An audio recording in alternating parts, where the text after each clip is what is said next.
President Donald Trump just announced on Twitter that he is leaving the hospital today. For those keeping count, this is maybe day 5 that he's had the virus.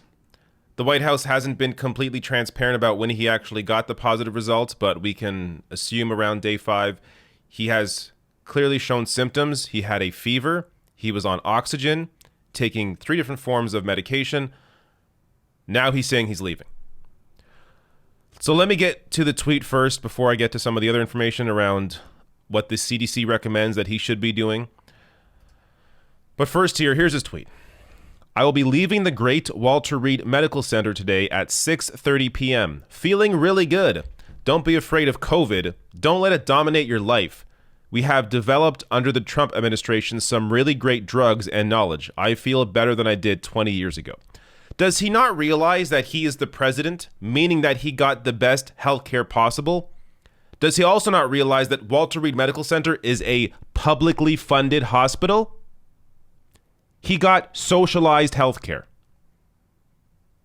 So if he's actually better, then socialism saved Trump's life.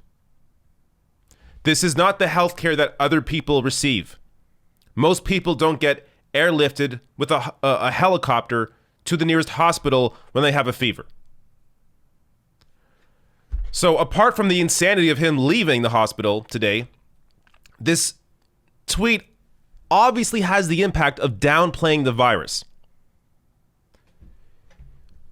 What a completely ignorant person. That really is the nice thing I could say about Trump. Ignorant. I can only say so much on YouTube.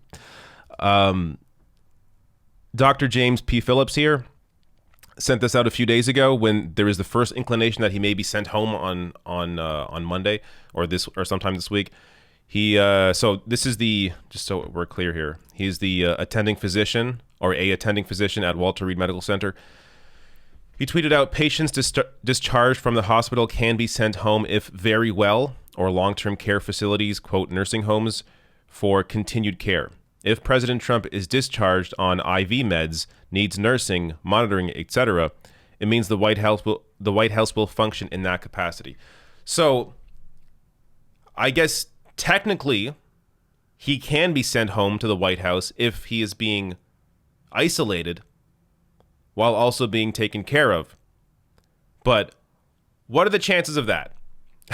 When he is at the hospital and he is still able to leave to go on a joyride to wave to his supporters, as I covered yesterday, what are the chances that he's actually going to stay isolated in the White House? Keep in mind, I just did another video. The number of positive cases continue to increase. So the last video, I believe the number was 28 or 29.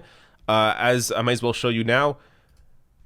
They now have White House housekeepers test positive for COVID-19 after virus continues to spread. So I'm not even sure where the number is at this point, but more and more people in and around the White House continue to test positive for COVID-19. And here he is, 5 days in, going back.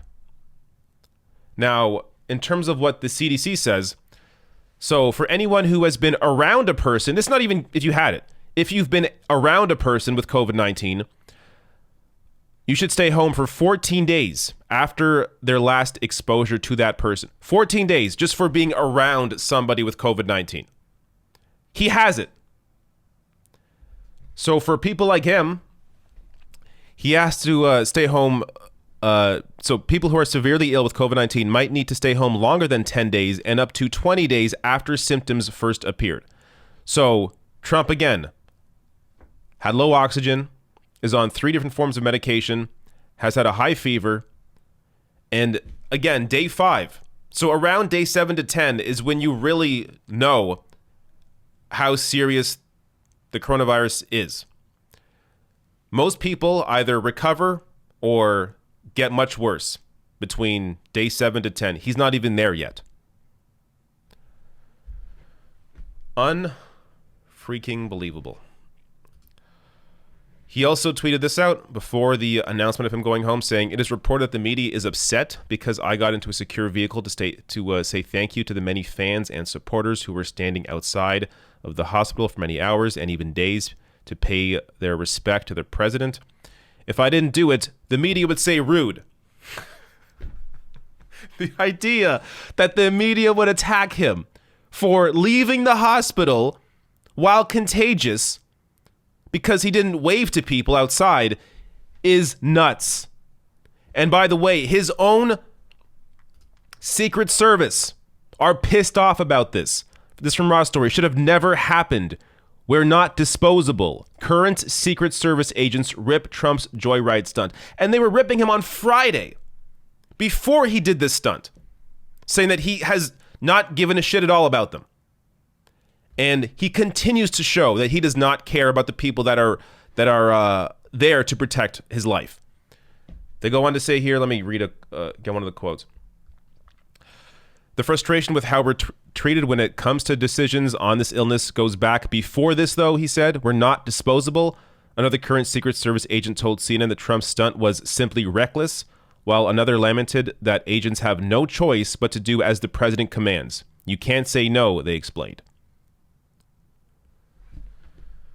So they were put into an impossible position. Again, I covered that over the weekend, but you had two Secret Service agents at least directly impacted by Trump's decision to go in the motorcade and wave to people outside because they were in a hermetically sealed vehicle with him for at least 10 minutes. Masks only do so much. When you're in close quarters with somebody in a hermetically sealed vehicle, there is a high likelihood that you will get the virus. It's hard to know what to call this man. There are many names.